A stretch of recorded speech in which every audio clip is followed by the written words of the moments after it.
Hello everyone. আজকের ক্লাসে সায়েন্সের একটি গুরুত্বপূর্ণ টপিক পিরিয়ডিক টেবিল অর্থাৎ পর্যায় সারণী নিয়ে আলোচনা করব। দেখো, পর্যায় সারণীর পুরো থিওরিটা যদি আলোচনা করতে যাওয়া হয় তাহলে 3-4 ঘন্টা সময় লেগে যাবে। সেই জন্য বেশি দেখতে যাব না। আজকের এই ক্লাসে বিগত বছরের কিছু প্রশ্ন আলোচনা করব, তার সঙ্গে কিছু এক্সট্রা ইনফরমেশন দেব। তোমাদের যেগুলো অজানা বলে মনে হবে সেগুলো অবশ্যই নোট করে নিও। ক্লাসটা পুরোটাই বাইলিঙ্গুয়াল থাকবে, অর্থাৎ প্রশ্নগুলো বাংলা এবং ইংরাজি দুভাবেই থাকবে, যার যেটা সুবিধা সেইভাবেই দেখে নিও। আজকের ক্লাসের প্রথম প্রশ্ন, আধুনিক পর্যায় সারণীতে ড্যাশ শ্রেণী এবং ড্যাশ পর্যায় রয়েছে। তো এর সঠিক উত্তর কি হবে? 18টা শ্রেণী এবং 7টা পর্যায় রয়েছে। দেখো, তোমরা প্রত্যেকেই স্ক্রিনে একটা পিরিয়ডিক টেবিল দেখতে পাচ্ছ, যেখানে বিভিন্ন মৌল বা এলিমেন্টগুলো টেবিল আকারে সাজানো হয়েছে। একটু ভালোভাবে লক্ষ্য করে দেখো, দুভাবে সাজানো হয়েছে। একটা এরকম পাশাপাশি, কটা আছে পাশাপাশি দেখো, 1 2 3 4 5 6 এবং 7। আর একটা হচ্ছে এরকম উপর নিচে। পাশাপাশি কতগুলো রয়েছে দেখো, 1 2 3 4 5 6 7। তাহলে টোটাল 7টা রয়েছে, যাকে পিরিয়ড বা পর্যায় বলা হয়। এরপর উপর নিচে দেখো, 1টা 2টো 3 4 5 6 7 8 9 10 11 12। এরপর উপরে দেখো 13 14 15 16 17 এবং 18। তাহলে উপর নিচে টোটাল কলম কতগুলো হলো? 18টা, যাকে গ্রুপ বলা হয় অর্থাৎ শ্রেণী বলা হয়। আর পাশাপাশি যেটা দেখলে সেটা হচ্ছে পিরিয়ড বা পর্যায়। তাহলে কতগুলো পর্যায় হলো? 7টা। আর কতগুলো শ্রেণী হলো? 18টা। তাহলে এই প্রশ্নের সঠিক উত্তর কি হবে? অপশন বি, 18টা শ্রেণী এবং 7টা পর্যায়। এখানে শ্রেণীটা আগে দিয়েছে, গুলিয়ে ফেলবে না। তাহলে দেখো, প্রশ্ন এভাবেও আসতে পারে যে হরিজন্টাল অর্থাৎ আনুভূমিক সারিকে কি বলা হয়? আনুভূমিক মানে কি? পাশাপাশি। তো পা থেকে মনে রাখবে পর্যায়। আর উল্লম্ব মানে উপর নিচ, যাকে বলা হয় শ্রেণী। এই দুটো আশা করি আর গোলাবে না। তাহলে হরিজন্টাল হলে পর্যায় বা পিরিয়ড,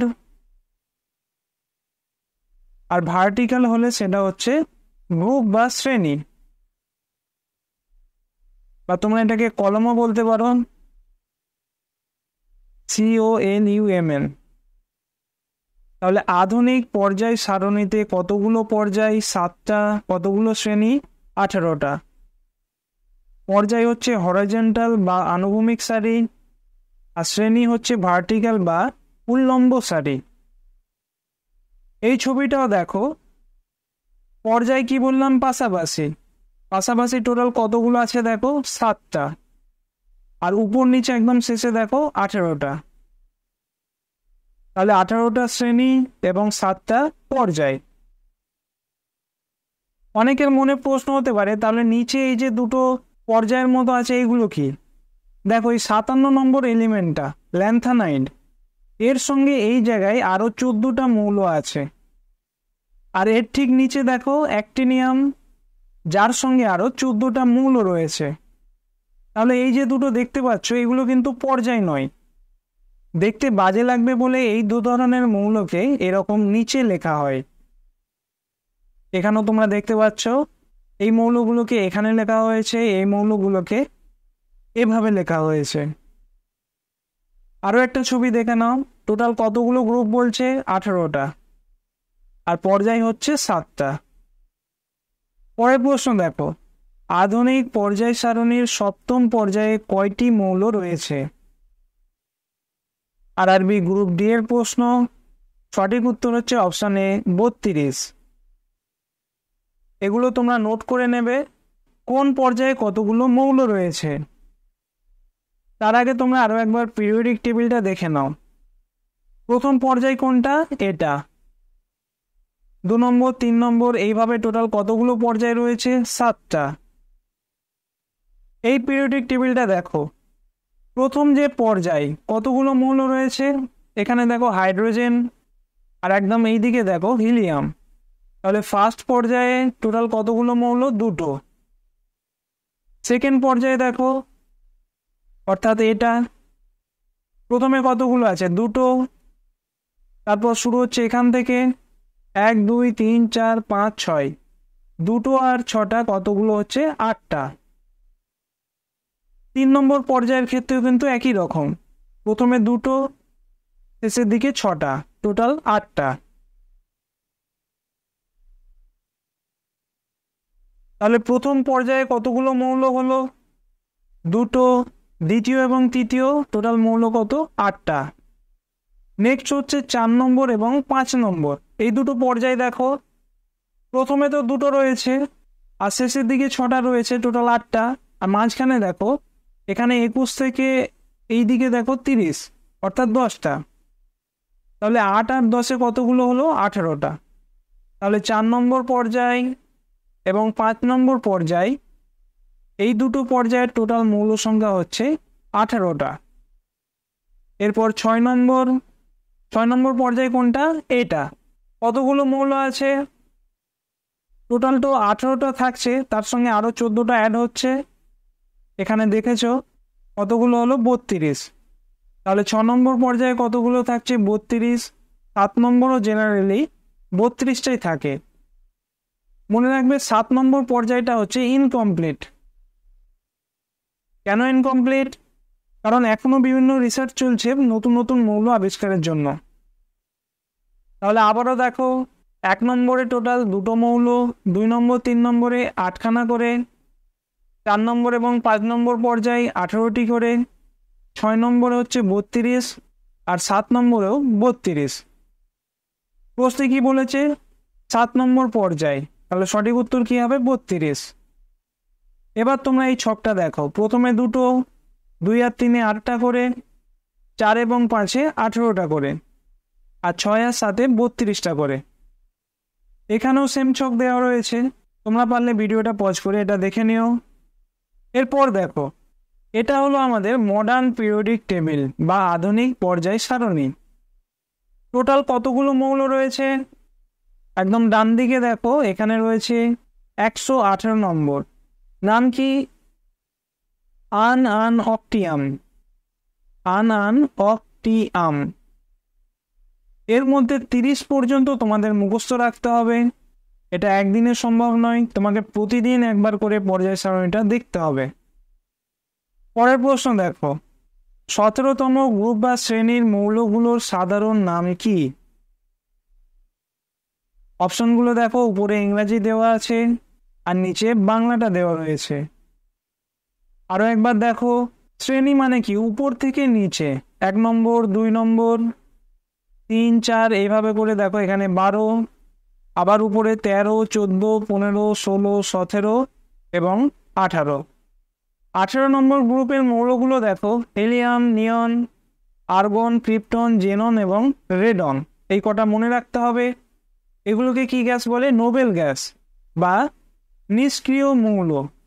কত নম্বর শ্রেণী? 18 নম্বর। এর আগের শ্রেণীটা দেখো, 17 নম্বর, এটাকে হ্যালোজেন মৌল বলা হয়। হ্যালোজেন।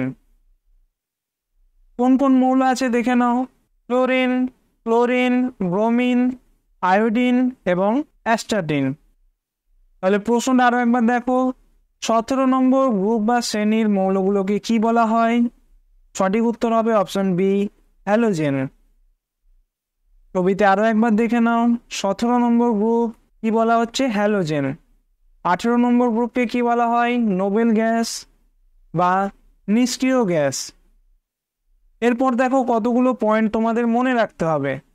গ্রুপ মানে কি? শ্রেণী। 1 নম্বর শ্রেণীকে কি বলা হয়? অ্যালকালি মেটাল বা ক্ষার ধাতু। 2 নম্বর শ্রেণীকে অ্যালকালাইন আর্থ মেটাল বা ক্ষারীয় মৃত্তিকা ধাতু। এবার দেখো 3 থেকে 12, এগুলোকে কি বলা হচ্ছে? ট্রানজিশন মেটাল বা সন্ধিগত মৌল। খুব ইম্পর্টেন্ট। 13 14 অতটা ইম্পর্টেন্ট না। 18 নম্বরটা দেখো, কি বললাম? নোবেল গ্যাস বা নিষ্ক্রিয় গ্যাস। 17 নম্বরটা তোমরা এখনই দেখলে হ্যালোজেন। এরপর 15 এবং 16 এই দুটো ইম্পর্টেন্ট। 15টাকে কি বলা হচ্ছে? নিক্টোজেন, আর 16টাকে চ্যালকোজেন। পর্যায় সারণীটা আরও একবার দেখো। 18 নম্বরটা কি বলছে? নোবেল গ্যাস বা নিষ্ক্রিয় গ্যাস। 17 নম্বরটা হ্যালোজেন। একদম বাম দিকে দেখো 1 নম্বরটা, এটাকে কি বলা হচ্ছে? ক্ষার ধাতু।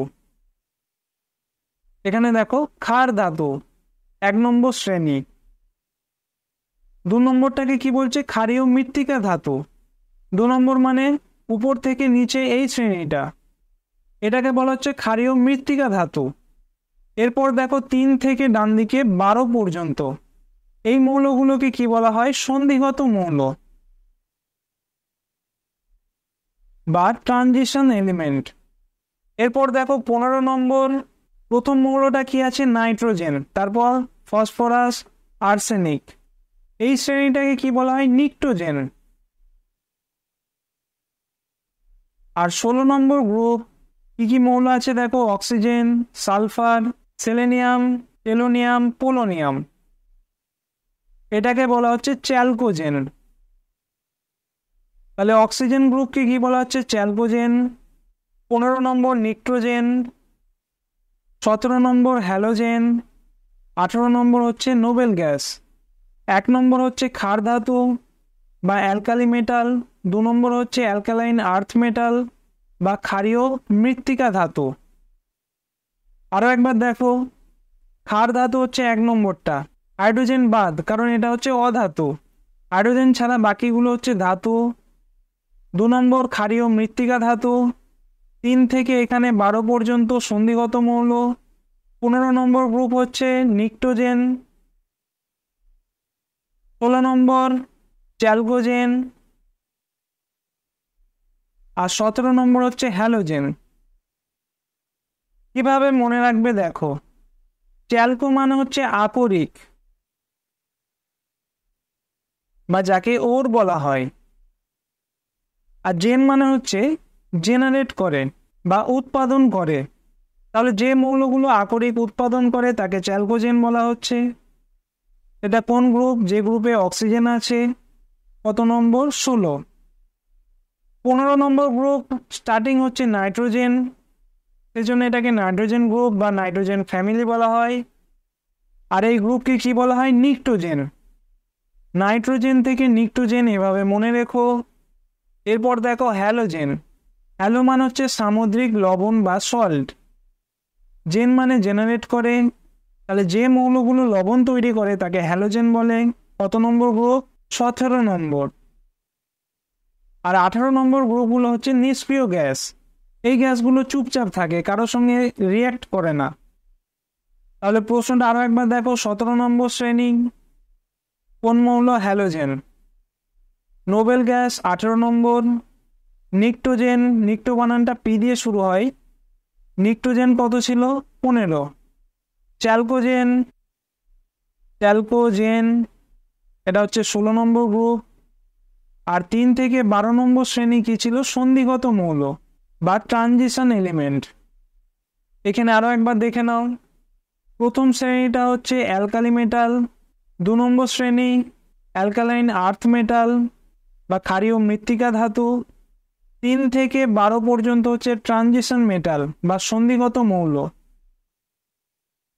12 কয়েকটা থাকে না, ওটা এক্সক্লুড করা হয়, সেটা আলাদা বিষয়, অত ডিপে যাওয়ার দরকার নেই। 15 নম্বরটা হচ্ছে নিক্টোজেন, 16 নম্বর চ্যালকোজেন, 17 নম্বর হ্যালোজেন, আর 18 নম্বর নোবেল গ্যাস। আর এখানে এই যে নিচে তোমরা দেখতে পাচ্ছ, একটা হচ্ছে ল্যান্থানাইড আর নিচেটাকে বলা হয় অ্যাক্টিনাইড মৌল। পরের প্রশ্ন দেখো, হ্যালোজেন মৌলগুলো কোন block? S, P, D, F. এটা ডি হবে। আর নিচের প্রশ্নটা দেখো, সন্ধিগত মৌল কোন ব্লক? ব্লক থেকেও প্রশ্ন আসে। এই ছবিটা খুব ভালোভাবে দেখো। গ্রুপ বা শ্রেণী মানে কি? উল্লম্ব বরাবর, উপর থেকে নিচে। তাহলে এটা দুটো শ্রেণী হলো। যেটা কোন ব্লক? S block. এখানে দেখতে পাচ্ছ, কালারটা ম্যাচ করো। পিটা হচ্ছে গ্রিন কালার, গ্রিন কোনগুলো আছে এইগুলো। এরপর আছে ডি ব্লক, সোজা নিচে নামিয়ে দাও। আর এফ ব্লক হচ্ছে ইয়েলো কালার, যেগুলো তোমরা এখানে দেখতে পাচ্ছ। তাহলে এস ব্লক কোনগুলো হলো? প্রথম দুটো শ্রেণী। পি ব্লক শেষের দিকের এই 6টা শ্রেণী। ডি হচ্ছে এই সন্ধিগত মৌলগুলো। আর এফ হচ্ছে ল্যান্থানাইড এবং অ্যাক্টিনাইড মৌলগুলো। ব্যতিক্রম কি? এই হিলিয়ামটা, এটা এস ব্লকের মৌল, কারণ হিলিয়ামের তো একটাই কক্ষ থাকে। এসপিডিএফ এগুলো আর কিছুই না, এগুলো হচ্ছে সেল বা কক্ষ, মানে এই মৌলগুলোর সব থেকে বাইরের কক্ষ। প্রথম দুটো শ্রেণীর এস কক্ষ থাকে, শেষের এইদিকে 6টা এগুলোর পি কক্ষ থাকে। সন্ধিগত মৌলগুলোর শেষে ডি কক্ষ থাকে। আর ল্যান্থানাইড এবং অ্যাক্টিনাইড এই মৌলগুলোর শেষে এফ কক্ষ থাকে। তাহলে হ্যালোজেনটা কোন ব্লক হচ্ছে? আরও একবার দেখো, হ্যালোজেন মানে 17 নম্বর, এটা কোন ব্লক হবে? P block. তাহলে সঠিক উত্তর কি হবে? Option B, P block. সন্ধিগত মৌল, সন্ধিগত কি? এই মাঝখানের গুলো 3 থেকে 12 পর্যন্ত, এটা কোন ব্লক হচ্ছে? D block. তাহলে সঠিক উত্তর কি হবে? Option C, D block. এবার তোমরা বলো চ্যালকোজেন, এটা কোন ব্লক হচ্ছে? P block. নিকটোজেন, এটাও পি ব্লক। আর ক্ষার ধাতুগুলো ছবিতে দেখো, ক্ষার ধাতু বা ক্ষারীয় মৃত্তিকা ধাতু এই দুটোই হচ্ছে এস ব্লক। ডান দিকে হিলিয়াম, এটাও এস ব্লক। এই ছবিটা দেখো, আরো ভালোভাবে বুঝতে পারবে। এস ব্লক হচ্ছে প্রথম দুটো শ্রেণী, মাঝখানেরটা ডি, ডান দিকে পি এবং নিচে এফ।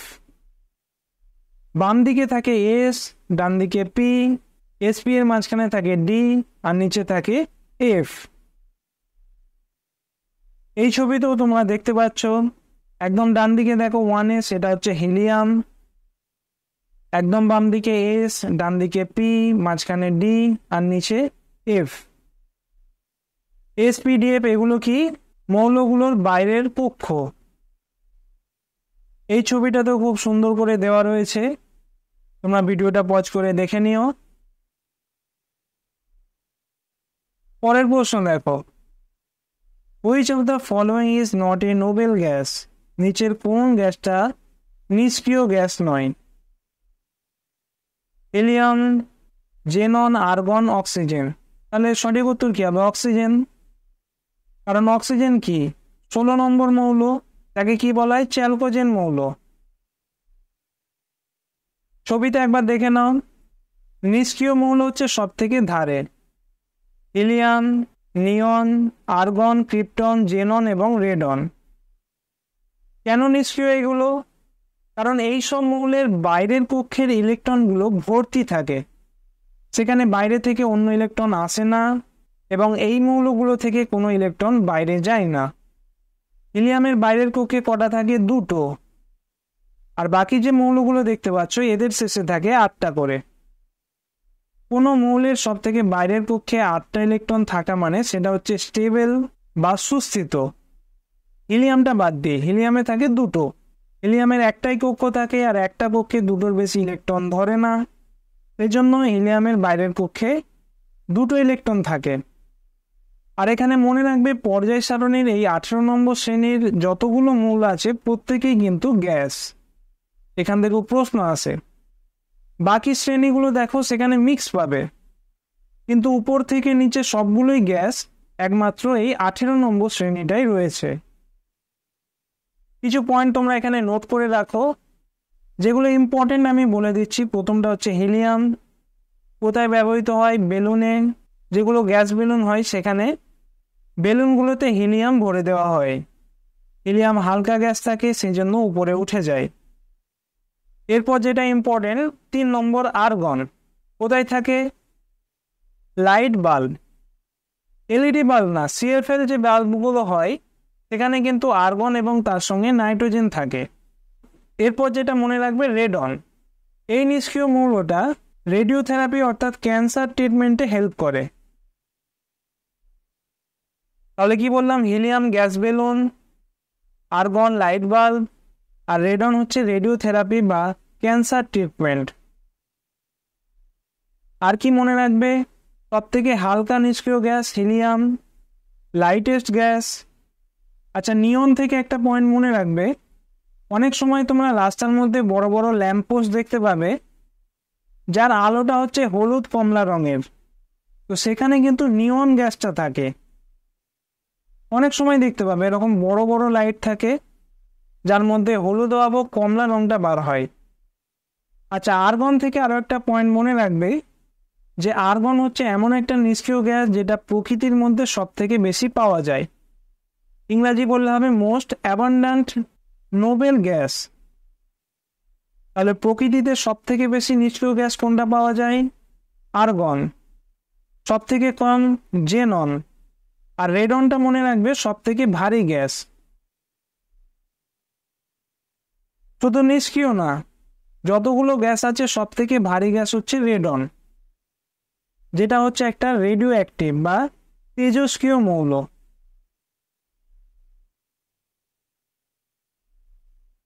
তাহলে যদি এমন প্রশ্ন আসে একটা তেজস্ক্রিয় বা রেডিও অ্যাক্টিভ নোবেল গ্যাসের নাম বলো, সেটা কি হবে? রেডন। রেডন কিসে ইউজ হয়? রেডিওথেরাপি বা cancer treatment, helium gas balloon. আচ্ছা, এখানে আরও একটা পয়েন্ট মনে রাখবে, যারা ধরো বিভিন্ন পর্বতে আরোহণ করে বা অনেক সময় তোমরা ইউটিউবে বা টিভিতে দেখবে যে সমুদ্রের নিচে কিছু ডুবুরি যায়, বিভিন্ন ছবি তোলে, মাছ, অক্টোপাস ইত্যাদি। তো তারা যে অক্সিজেন সিলিন্ডারগুলো নিয়ে যায় তাতে অক্সিজেনের সঙ্গে কিন্তু হিলিয়াম মেশানো থাকে, পুরোপুরি অক্সিজেন নিয়ে যায় না। তাহলে কি বললাম, যারা পর্বতারোহী বা যারা স্কুবা ডাইভার, ডুবুরিগুলোকে স্কুবা ড্রাইভার বলা হয় বা সি ড্রাইভার, তারা কিন্তু অক্সিজেনের সঙ্গে হিলিয়াম মিশিয়ে সিলিন্ডারগুলো নিয়ে যায়। বাল্বে কোন নিষ্ক্রিয় গ্যাস থাকে? আর্গন। পরের প্রশ্ন দেখো, ল্যান্থানাইড মৌলগুলোর পারমাণবিক সংখ্যা ড্যাশ রেঞ্জে রয়েছে। ল্যান্থানাইড কোনগুলো? এই নিচের প্রথমটা, এর প্রথম মৌল কি? ল্যান্থানাম। এটার সঙ্গে আরো কতগুলো মৌল রয়েছে? 14টা, 58 থেকে শেষে দেখো 71 পর্যন্ত। কেমিক্যাল প্রপার্টিগুলো এক থাকার জন্য এই সব মৌলগুলোকে ল্যান্থানামের সঙ্গে রাখা হয়, সেজন্য একে কি বলা হয়? ল্যান্থানাইড মৌল। আর এর ঠিক নিচে রয়েছে অ্যাক্টিনাইড মৌল, যার প্রথমটা হচ্ছে অ্যাক্টিনিয়াম, তার সঙ্গে টোটাল 14টা মৌল আরও অ্যাড করা হয়েছে। এগুলোকে কি বলা হয়? বিরল মৃত্তিকা মৌল। তোমরা 9-10 বইয়ে পড়বে বিরল মৃত্তিকা মৌল। তাহলে প্রশ্নে কি বলেছে? ল্যান্থানাইড। এখানে দেখে নাও 58 থেকে 71 পর্যন্ত। তাহলে সঠিক উত্তর হবে অপশন সি, 58 থেকে 71। আর অ্যাক্টিনাইড, এটাও মনে রাখবে 90 থেকে 103। এখানে দেখতে পাচ্ছ 90 থেকে 103। প্রথম শ্রেণীটা কি ছিল? ক্ষার ধাতু। দ্বিতীয়টা ক্ষারীয় মৃত্তিকা ধাতু। 3 থেকে 12 পর্যন্ত সন্ধিগত মৌল। 15 নম্বর হচ্ছে নিক্টোজেন, 16 নম্বর চ্যালকোজেন, 17 নম্বর হ্যালোজেন, 18 নম্বর নোবেল গ্যাস। পরের প্রশ্ন দেখো, নিচের মধ্যে কে অষ্টকের সূত্র দিয়েছেন? Who among the following gave the law of octaves? 4টে অপশন, বাম দিকে ইংরাজি, ডান দিকে বাংলায় আছে, তোমরা দেখে নাও। ল্যাভোইসিয়ের, মেন্ডেলিফ, নিউল্যান্ড এবং ডোবেরাইনার। তো সঠিক উত্তর কি হবে এখানে? Option C, Newland. দেখো, তোমাকে টোটাল 4টে বিজ্ঞানীর নাম মনে রাখতে হবে। প্রথমত কে? ডোবেরাইনার। 2 নম্বর নিউল্যান্ড, 3 নম্বর মেন্ডেলিফ, 4 নম্বর মোসলে।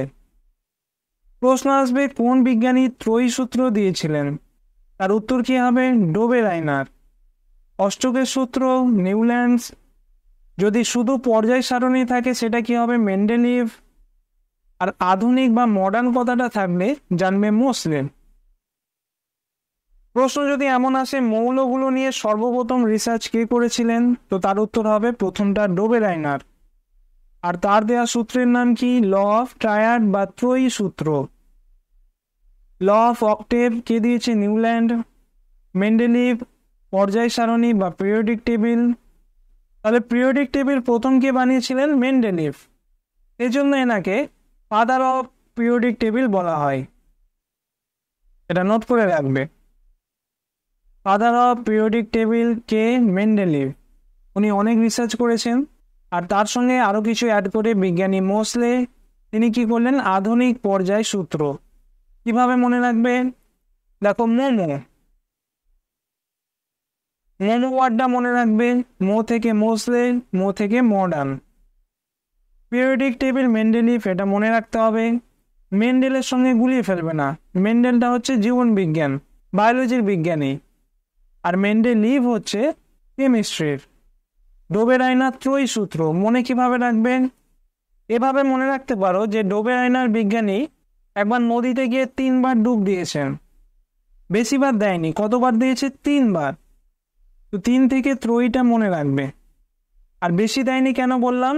কারণ এখানে দেখো 8 নম্বরটা আছে, অষ্টকের সূত্র, সেটা হচ্ছে নিউল্যান্ড। এই নামের স্পেলিংটা দেখো, কতগুলো লেটার আছে? 8টা। NEWLANDS। তো এখান থেকেও মনে রাখতে পারো যে বিজ্ঞানী নিউল্যান্ডস অষ্টকের সূত্র আবিষ্কার করেছেন।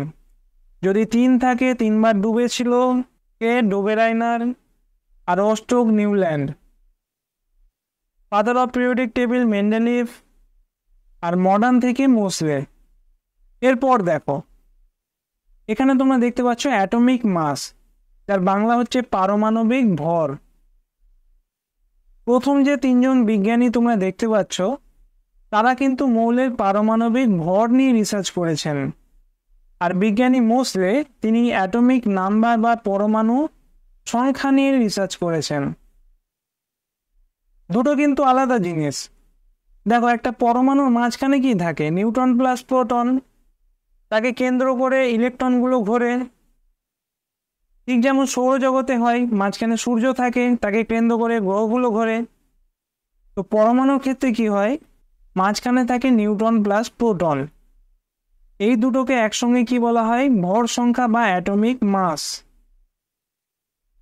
মৌলের এই মাসকে অর্থাৎ পারমাণবিক ভরকে কাজে লাগিয়ে প্রথম 3জন বিজ্ঞানী রিসার্চ করেছেন। আর পরমাণু সংখ্যাটা কি? Atomic number. সেটা হচ্ছে যতগুলো প্রোটন থাকছে। তাহলে number of proton in a atom called atomic number of that element.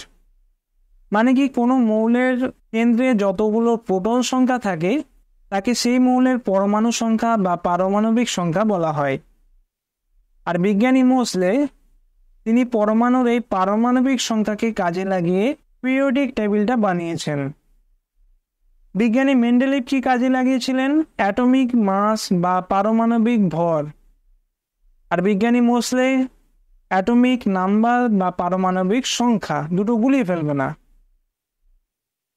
প্রশ্ন আসে, বিজ্ঞানী নিউল্যান্ডের সময় কতগুলো মৌল ছিল? 56টা। মেন্ডেলিভের সময় 63। আর আধুনিক পর্যায় সারণীতে কতগুলো আছে? 118টা। 118 নম্বর মৌলের নাম কি? অক্টিয়াম। এটা দেখো, বিজ্ঞানী ডোবেরাইনার এই ধরনের একটা সূত্র বানিয়েছিলেন। উপর থেকে নিচে এগুলোকে কি বলে? শ্রেণী। তাহলে একটা শ্রেণীর মধ্যে পরপর 3টে এলিমেন্ট নিয়ে উনি কাজ করেছিলেন। মনে করো একটা এলিমেন্ট এ, একটা বি এবং একটা মৌল সি রয়েছে। তাহলে বিজ্ঞানী ডোবেরাইনার কি দেখলেন?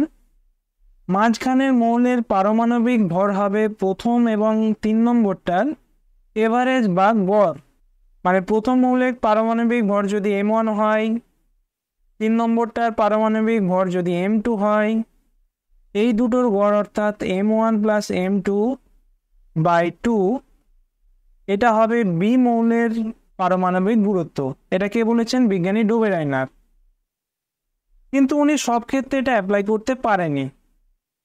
তোমরা এই কালারগুলো দেখতে পাচ্ছ, উনি এই পেয়ারগুলোর মধ্যে কিন্তু অ্যাপ্লাই করতে পেরেছিলেন, বাকিগুলো পারেননি।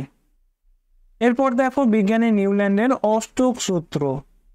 সঙ্গীতের সুর কি জানো? সা রে গা মা পা ধা নি, 7টা। এরপর আবার রিপিট হবে সা থেকে। তো বিজ্ঞানী নিউল্যান্ড কি করলেন, উনি বিভিন্ন মৌলগুলো নিয়ে যখন রিসার্চ করছিলেন, উনি দেখলেন প্রথমটা থেকে যদি এভাবে পরপর সাজানো যায়, তাহলে 7 নম্বর পরে যে 8 নম্বর মৌলটা আসবে, এর সঙ্গে কিন্তু প্রথম মৌলের রাসায়নিক মিল আছে, মানে রাসায়নিক ধর্মের মিল রয়েছে। যেমন লিথিয়ামের সঙ্গে 8 নম্বর মৌল কি আছে? সোডিয়াম। এই দুটো মৌলের মধ্যে মিল খুঁজে পেয়েছিলেন। তো সেই জন্য এই সূত্রের নাম কি দিয়েছিলেন? অক্টেভ বা অষ্টকের সূত্র। তাহলে নিউ থেকে মনে রাখবে নিউ সং, মানে নতুন গান। গান থেকে মনে রাখবে সারেগামাপা, সেখান থেকে মনে রাখবে অষ্টক। তাহলে বিজ্ঞানী নিউল্যান্ড কোন সূত্র আবিষ্কার করেছিলেন? অষ্টকের সূত্র। এটা আরো একটা ছবি, যেটা প্রথমটা বিজ্ঞানী ডোবেরাইনার বানিয়েছিলেন। এটা এটা একটা, এটা একটা, তিনটে এখানে দেখানো হয়েছে। আর নিচে বিজ্ঞানী নিউল্যান্ডের অষ্টক সূত্র। এরপর দেখো, এটা হলো বিজ্ঞানী মেন্ডেলিভ যে টেবিলটা দিয়েছিলেন। টোটাল কতগুলো মৌল ছিল? 63। উনি মৌলগুলো কিন্তু ঠিকঠাকভাবে সাজাতে পারেননি। যেমন এই 8 নম্বর শ্রেণীটা দেখো, তিনটে তিনটে করে মৌল এখানে দেখতে পাচ্ছ। হাইড্রোজেনের কোনো নির্দিষ্ট স্থান দিতে পারেননি। তো এরকম বিভিন্ন ড্রব্যাক থাকার জন্য 1913 সালে বিজ্ঞানী হেনরি মোসলে তিনি মডার্ন পিরিয়ডিক টেবিলটা ডিসকভার করেন। মোমোটা মনে রাখতে বলেছিলাম। মডার্ন পিরিয়ডিক টেবিল বিজ্ঞানী মোসলে। আর শুধু পিরিয়ডিক টেবিল বললে কি হবে? মেন্ডেলিভ, যাকে ফাদার অফ পিরিয়ডিক টেবিল বলা হয়। পরের প্রশ্ন দেখো, পর্যায় সারণীতে কয়টি অধাতু মৌল রয়েছে? সঠিক উত্তর হবে অপশন বি, 18টা। তিনটে জিনিস এখানে মনে রাখতে হবে। প্রথমত অধাতু, ধাতু এবং ধাতু কল্প। ধাতু মানে কি? মেটাল। অধাতু নন মেটাল। এবং ধাতু কল্প সেটা হচ্ছে মেটালয়েড, বা এটাকে সেমি মেটালও বলা হয়। দেখো, বেশি ডেপথে যাওয়ার দরকার নেই। মনে রাখবে পিরিয়ডিক টেবিলের বাম দিকে যেগুলো থাকে সেটা হচ্ছে ধাতু বা মেটাল। বাম দিক থেকে শুরু করে এরকম থাকে। আর ডান দিকে কি থাকে? অধাতু বা নন মেটাল। আর এখানে আকাশি কালারগুলো দেখো, বোরন, সিলিকন, জার্মেনিয়াম, আর্সেনিক, এরকম জিগজ্যাগ করে সাপের মতো যে মৌলগুলো থাকে এগুলোকে বলা হয় ধাতু কল্প। ধাতু কল্প মানে কি? যার ধাতুরও গুণ থাকে এবং অধাতুরও গুণ থাকে, মানে দুটোরই কিছু কিছু বৈশিষ্ট্য এদের মধ্যে থাকবে। তাহলে বাম দিকগুলো হলো ধাতু, একদম ডান দিকগুলো হলো অধাতু, আর আকাশি কালারগুলো দেখতে পাচ্ছ এগুলো হচ্ছে ধাতু কল্প। সব থেকে বাইরের যে শ্রেণীটা আছে এটা কিন্তু কাউন্ট হবে না, মানে অধাতুর মধ্যে কাউন্ট হবে না, কারণ এগুলো তো নোবেল গ্যাস, অধাতু নয় কিন্তু। তাহলে এই প্রশ্নের সঠিক উত্তর কি হবে? 18টা। টোটাল ধাতু 93, 7টা ধাতু কল্প, টোটাল দেখো 100টা হলো, আর 18টা হচ্ছে অধাতু। তাহলে 100 + 18, টোটাল মৌল সংখ্যা কতগুলো হলো? 118টা।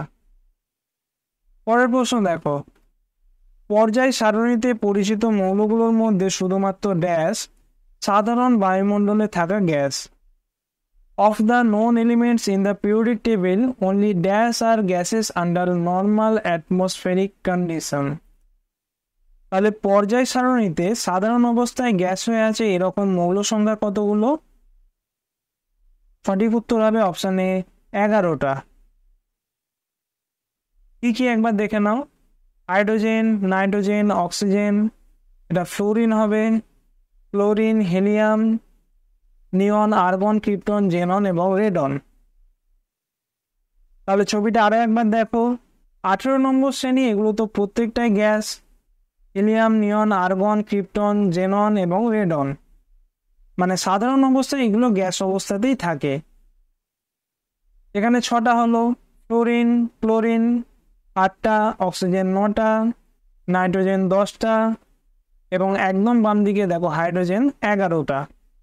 এই 11টা মৌল হলো সাধারণ অবস্থায় গ্যাস। পরের প্রশ্ন দেখো, খুবই ইম্পর্টেন্ট প্রশ্ন। যখন একটি পর্যায়ের বাম দিক থেকে ডান দিক যাওয়া যায় তাহলে ধাতব বৈশিষ্ট্যগুলো কি হবে? Whenever moving from left to right in a period, metallic character কি হয়? বাম দিকে ইংরাজি অপশন আছে, ডান দিকে বাংলা অপশন আছে, যার যেটা সুবিধা দেখে নাও। দেখো মৌলের কতগুলো পর্যায়বৃত্ত ধর্মগুলো তোমাদের মনে রাখতে হবে। এগুলো নিয়ে বেশি ডিপে ভাবতে যেও না, কারণ ওয়ান ডে এক্সামগুলোতে খুব বেশি ডিপলি প্রশ্ন আসে না। পর্যায়বৃত্ত ধর্মগুলো দেখো, প্রথমে হচ্ছে পারমাণবিক ব্যাসার্ধ বা পরমাণুর আকার, এরপর দেখো ধাতব ধর্ম, তারপর নিচে এই 4টে পয়েন্ট দেখো, ionisation energy, electronegativity, electron affinity এবং নন মেটালিক ক্যারেক্টার, আয়নীকরণ শক্তি, তড়িৎ ঋণাত্মকতা, ইলেকট্রন আসক্তি আর অধাতব ধর্ম। এই 4টে পর্ব তোমরা মনে রাখবে। এগুলো কি হয়, বাম দিক থেকে ডান দিকে গেলে বাড়ে আর উপর থেকে নিচে গেলে কমে। যেমন এই ছবিটায় দেখো, বাম দিক থেকে ডান দিক মানে কি এইভাবে যাওয়া পর্যায় বরাবর, আর উপর থেকে নিচে মানে এই রকম। তো আমি এই 4টে পয়েন্ট তোমাদের মনে রাখতে বললাম। এটা হচ্ছে পর্যায় বরাবর বাড়বে আর শ্রেণী বরাবর উপর থেকে নিচে কমবে।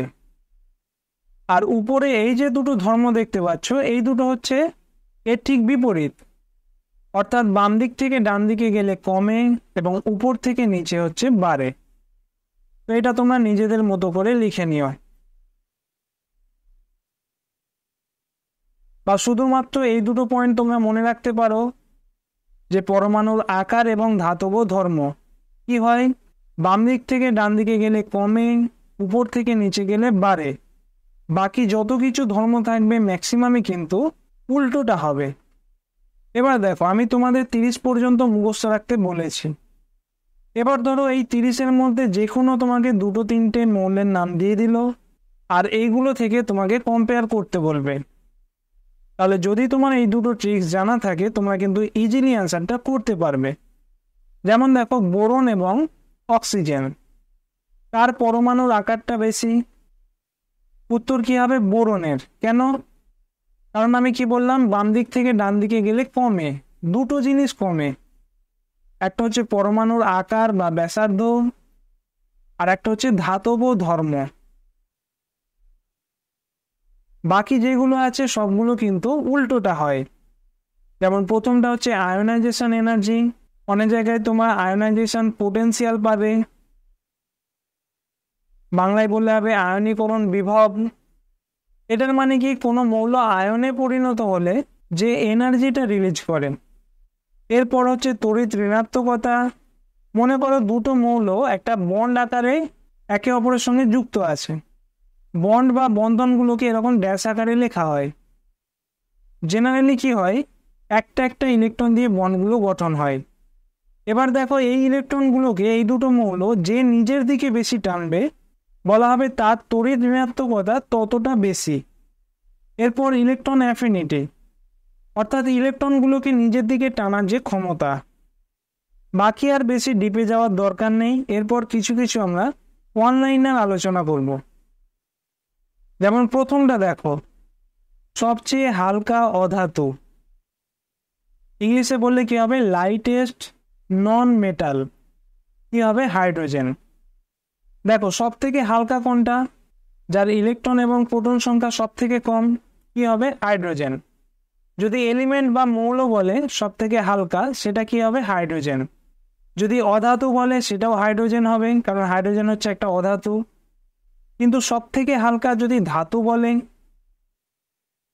তাহলে কি হবে? 1 নম্বরে কি আছে? হাইড্রোজেন। 2 নম্বরে কি আছে? একদম ডান দিকে হিলিয়াম। হিলিয়াম হচ্ছে একটা নোবেল গ্যাস, ধাতু নয়। তাহলে 3 নম্বর কি হচ্ছে? দেখো, লিথিয়াম। তাহলে সব থেকে হালকা ধাতু বললে কি হবে? লিথিয়াম।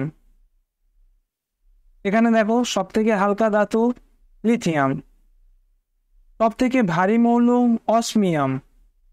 পর্যায় সারণীতে দেখো অসমিয়াম হচ্ছে এই জায়গায়। নেক্সট সব থেকে ভারী গ্যাস, এটা অলরেডি করানো হয়েছে, রেডন। এরপর দুটো ইম্পর্টেন্ট পয়েন্ট, তরল ধাতু এবং তরল অধাতু। ধাতু হলে হবে পারদ, যার ইংলিশটা মার্কারি, আর অধাতু হচ্ছে ব্রোমিন। এদের অবস্থানগুলো দেখে নাও। ধাতু হচ্ছে মার্কারি, মার্কারির অবস্থানটা দেখো 80 নম্বর Hg। আর অধাতু যদি বলি সেটা হবে ব্রোমিন। ব্রোমিনটা কত নম্বর শ্রেণী? 17 নম্বর, যাকে কি বলা হয়? হ্যালোজেন। প্রথম দুটো কি ছিল? ফ্লোরিন এবং ক্লোরিন গ্যাস, ব্রোমিন কি? তরল। এরপর আয়োডিন হচ্ছে কঠিন। তাহলে এখান থেকেও একটা ভালো প্রশ্ন হয় যে পিরিয়ডিক টেবিলের এমন কোন শ্রেণী আছে যেখানে গ্যাস, তরল এবং কঠিন 3 ধরনের মৌল দেখতে পাওয়া যায়? তো তার উত্তর কি হবে? 17 নম্বর শ্রেণী, অর্থাৎ হ্যালোজেন মৌলগুলো। তাহলে তরল ধাতু কি হলো? পারদ। তরল অধাতু হচ্ছে ব্রোমিন। এরপর আরো কিছু পয়েন্ট, উত্তম পরিবাহী, ইংরেজি হচ্ছে কন্ডাক্টর। ধাতু বললে হবে সিলভার বা রূপো, যার নাম হচ্ছে Ag।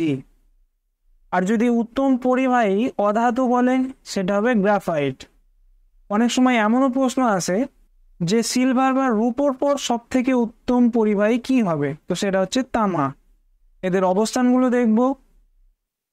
দেখো 47 নম্বর সিলভার, Ag, এটা হচ্ছে সব থেকে উত্তম পরিবাহী ধাতু। এরপর হচ্ছে কপার বা তামা। সিলভারের নিচে গিয়ে আছে দেখো সোনা, Au। তাহলে এখান থেকে একটা প্রশ্ন মনে রাখবে, এই তিনটিকে বলা হয় কয়েনেজ মেটাল বা মুদ্রা ধাতু। এগুলো থেকে কয়েন তৈরি করা হয়। কি কি? কপার বা তামা, রূপো এবং সোনা। আর সব থেকে উত্তম পরিবাহী হচ্ছে সিলভার বা রূপো। উত্তম পরিবাহী অধাতু বললে কি হবে? গ্রাফাইট। গ্রাফাইটটা কি? এটা হচ্ছে কার্বনের একটা অ্যালোট্রোপ। অ্যালোট্রোপের বাংলা হচ্ছে রূপভেদ। অপশানে অ্যালোট্রোপটাই বেশি থাকে, এটাও নোট করে রাখবে। সব থেকে নমনীয় ধাতু কি? এটা হচ্ছে সোনা। ইংলিশটা মনে রাখবে মোস্ট ডাকটাইল। আচ্ছা, এখানে দুটো পয়েন্ট নোট করো, একটা হচ্ছে সফট বা নরম, আর একটা হচ্ছে ডাকটাইল বা নমনীয়। যখন প্রশ্ন থাকবে সব থেকে নরম, তার উত্তর কি হবে? সোডিয়াম, যার সংকেত Na। আর নমনীয় থাকলে তার উত্তর কি হবে? সোনা। দুটোর মধ্যে পার্থক্য কি? সোডিয়ামটা হচ্ছে খুব নরম, তুমি হাতে রেখে সেটাকে ছুরি দিয়ে কাটতে পারবে। ঠিক আছে, একটা সোডিয়ামের টুকরো সেটাকে ছুরি দিয়ে কাটা যাবে। কিন্তু সোনাকে, মনে করো এক টুকরো এবং সোনা নিয়েছো, সেটাকে তুমি সহজে কাটতে পারবে না।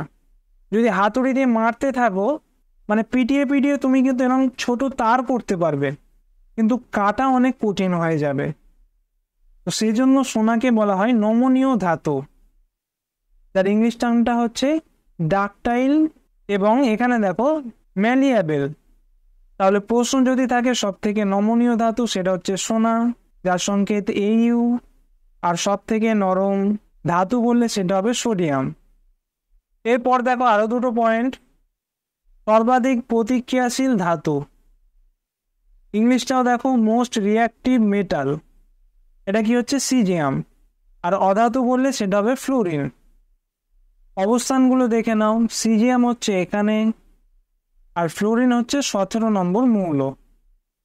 পরে আরো কিছু পয়েন্ট দেখে নাও, সর্বোচ্চ আয়নন বিভব, হাইয়েস্ট আয়নাইজেশন পোটেনশিয়াল, এটা হচ্ছে হিলিয়াম। আর সর্বনিম্ন, এটা হচ্ছে সিজিয়াম। দেখো আয়নন বিভবটা কি বলেছিলাম? বাম দিক থেকে ডান দিকে বাড়বে আর উপর থেকে নিচে কমবে। তাহলে সব থেকে বেশি কি হচ্ছে এই হিসাবে? হিলিয়াম। আর সব থেকে কম এখানে দেখো সিজিয়াম। এটা খুব ইম্পর্টেন্ট, সব থেকে গলনাঙ্ক বেশি কার? টাংস্টেন। এর অবস্থানটা দেখো, সংকেতটা খুব ইম্পর্টেন্ট, টাংস্টেনের সংকেত কিন্তু ডাব্লিউ, এটা মনে রাখবে, বাই চান্স এক্সামে পেয়ে গেলে গুলিয়ে না ফেলো।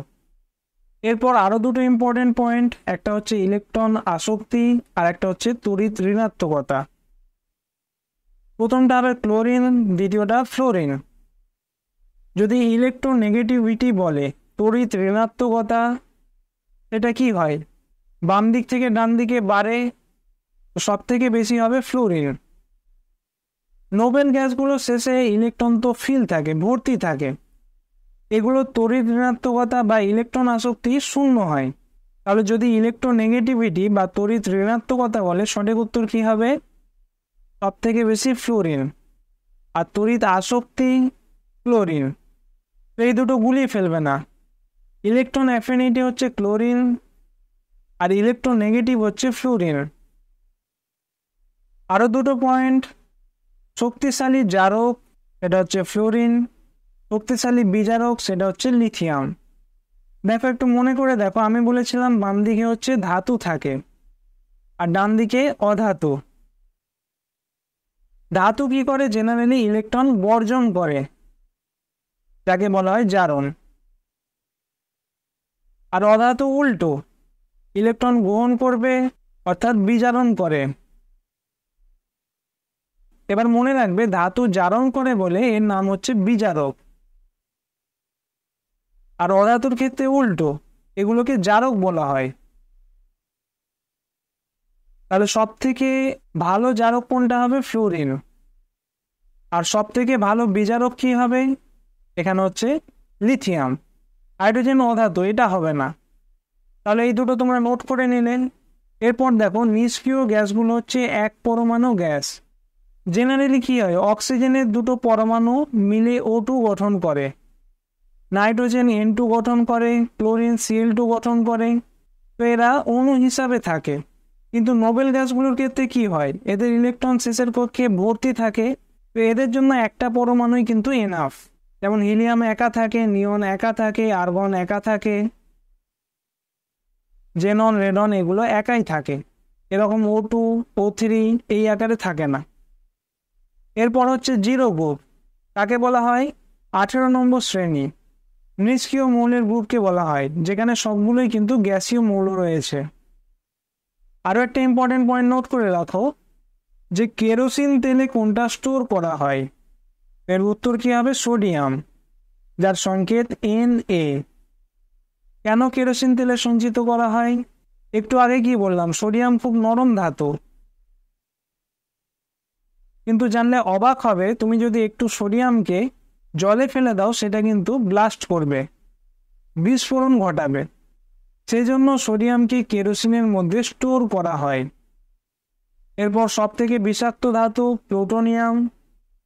আমাদের শরীরে সব থেকে বেশি কোন মৌল থাকে, অক্সিজেন।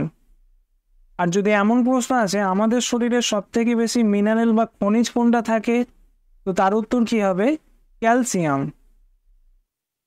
ক্যালসিয়াম হাড়ে থাকে, দাঁতে থাকে, চুলে থাকে, নখে থাকে, এগুলো মনে রাখবে। আর এটা মনে রাখো, পৃথিবীর পৃষ্ঠে সব থেকে বেশি কিন্তু অক্সিজেন থাকে। এখানে একটা প্রশ্ন দেখো, আধুনিক পর্যায় সারণীতে ধাতুগুলো কোথায় স্থাপন করা হয়, আরআরবি ALPর প্রশ্ন। একটু মনে করে দেখো, ধাতু বলেছে, তাহলে সব থেকে বাম দিকে, সঠিক উত্তর কি হবে, অপশন ডি, বাম দিকে। আর একটা প্রশ্ন, এক্স মৌলটির বাইরের কক্ষে 7টা ইলেকট্রন রয়েছে, আধুনিক পর্যায় সারণীর গ্রুপটি নির্বাচন করো। এটা মূলত অ্যাটমিক স্ট্রাকচার বা পরমাণুর গঠনের প্রশ্ন, তবুও তোমরা বেসিক আইডিয়া একটু জেনে নাও। 18 নম্বর মৌলটা কি ছিল, নোবেল গ্যাস বা নিষ্ক্রিয় গ্যাস। এর আগে কি ছিল, 17 নম্বর। নিষ্ক্রিয় গ্যাসের শেষের কক্ষে কি বলেছিলাম, ইলেকট্রন ভর্তি থাকে, প্রথমটা 2টো, তারপরেরগুলো 8টা করে। হ্যালোজেনের ক্ষেত্রে কি হয়, এর বাইরের কক্ষে 7টা থাকে। এর আগের মৌলগুলোতে শেষের কক্ষে 6টা, তার আগের মৌলগুলোতে শেষের কক্ষে 5টা, তার আগের মৌলগুলো শেষের কক্ষে 4টে ইলেকট্রন, তার আগে শেষের কক্ষে 3টে ইলেকট্রন। মানে উপর থেকে যাই দেখতে পাচ্ছ, প্রত্যেকটা মৌলের শেষের কক্ষে কিন্তু 3টে ইলেকট্রন থাকে। আর একদম প্রথমে দেখো, ক্ষার ধাতুগুলো এগুলোর শেষে কিন্তু একটা ইলেকট্রন থাকে। ক্ষারীয় মৃত্তিকা ধাতু শেষের কক্ষে দুটো ইলেকট্রন থাকে। তাহলে বুঝতে পারছো গ্রুপ বা শ্রেণীগুলো কিন্তু মৌলগুলোর শেষের কক্ষে ইলেকট্রন সংখ্যায় বোঝাচ্ছে। সন্ধিগত মৌলগুলোর ক্ষেত্রে শেষের কক্ষে ইলেকট্রনগুলো আপ ডাউন করে, সেই জন্য এক্স্যাক্ট বলা যায় না। এদের অনেকগুলো যোজ্যতা থাকে। যোজ্যতা মানে কি? শেষের কক্ষের ইলেকট্রন সংখ্যা। তাহলে প্রশ্নটা আরো একবার দেখো, এই মৌলের বাইরের কক্ষে কটা ইলেকট্রন আছে? 7টা। এবার এই ছবিটা আরো একবার দেখো, কোন শ্রেণীর মৌলগুলোর বাইরের কক্ষে 7টা ইলেকট্রন আছে? তো সেটা হচ্ছে নিষ্ক্রিয় গ্যাসগুলোর আগের কক্ষে। এখানে দেখতে পাচ্ছ কত নম্বর শ্রেণী হচ্ছে? 17 নম্বর। তাহলে সঠিক উত্তর কি হবে? অপশন সি, 17 নম্বর। এবার যদি প্রশ্ন এমন থাকে বাইরের কক্ষে একটা ইলেকট্রন, দুটো ইলেকট্রন বা 3, 4, 5, 6, 7 এরকম যাই থাকুক না কেন, তোমরা এই ছবিটা মনে রেখো। একটা থাকলে সেটা হবে প্রথম গ্রুপ বা প্রথম শ্রেণী, দুটো থাকলে 2 নম্বর শ্রেণী, 3টে থাকলে 13 নম্বর, 4টে থাকলে 14 নম্বর, 5টা থাকলে 15, 16, 17 এইভাবে মনে রেখো। আর প্রশ্ন এমন যদি থাকে কোনো পরমাণুর বাইরের কক্ষে কোনো ফ্রি ইলেকট্রন নেই, ঠিক আছে, ফ্রি ইলেকট্রন নেই, তাহলে তার অ্যান্সার কি হবে? এই 18 নম্বর গ্রুপের মৌলগুলো। এদের বাইরের কক্ষের ইলেকট্রনগুলো টাইট ভাবে থাকে, কোনো মুক্ত ইলেকট্রন পাবে না। তাহলে এবার ক্লাসটা এন্ড করব। তোমরা কিন্তু এই ছবিটা ডেলি একবার করে দেখো। আমি বলেছিলাম 30টা মৌল মুখস্থ রাখতে। এটা ছাড়াও আরও যতগুলো সম্ভব হয় তোমরা মনে করো। এই নিচের দিকে দেখতে পাচ্ছ পিঙ্ক কালার হচ্ছে অ্যালকালি মেটাল বা ক্ষার ধাতু, এরপর অ্যালকালাইন আর্থ, সন্ধিগত মৌল, ধাতু গল্প, অধাতু, হ্যালোজেন, নোবেল গ্যাস, ল্যান্থানাইড এবং অ্যাক্টিনাইড। ছবি আকারে কিন্তু পরপর দেওয়া রয়েছে। তো তোমরা এই ছবিটা পারলে স্ক্রিনশট করে নিও বা আমি টেলিগ্রাম গ্রুপে দিয়ে দেবো, তোমরা সেখান থেকে ডাউনলোড করে নেবে এবং ডেলি যতবার সম্ভব হয় পিরিয়ডিক টেবিলটা লক্ষ্য করবে। এই টপিক থেকে আরও প্রশ্ন হয় যেগুলো পরবর্তী ক্লাসে করানো হবে। এই প্রশ্নটা দেখো, মেন্ডেলিভের পর্যায় সূত্র কিসের উপর ভিত্তি করে? ইংরাজি অপশন, তার সঙ্গে নিচে বাংলা অপশন। তোমরা অপশনগুলো দেখো এবং নিজে থেকে উত্তর করার চেষ্টা করো। ক্লাস নিয়ে কোনো প্রশ্ন থাকলে তোমরা কমেন্ট করতে পারো। ক্লাসটা ভালো লাগলে বা হেল্পফুল বলে মনে হলে একটা লাইক করে দিও। Thank you.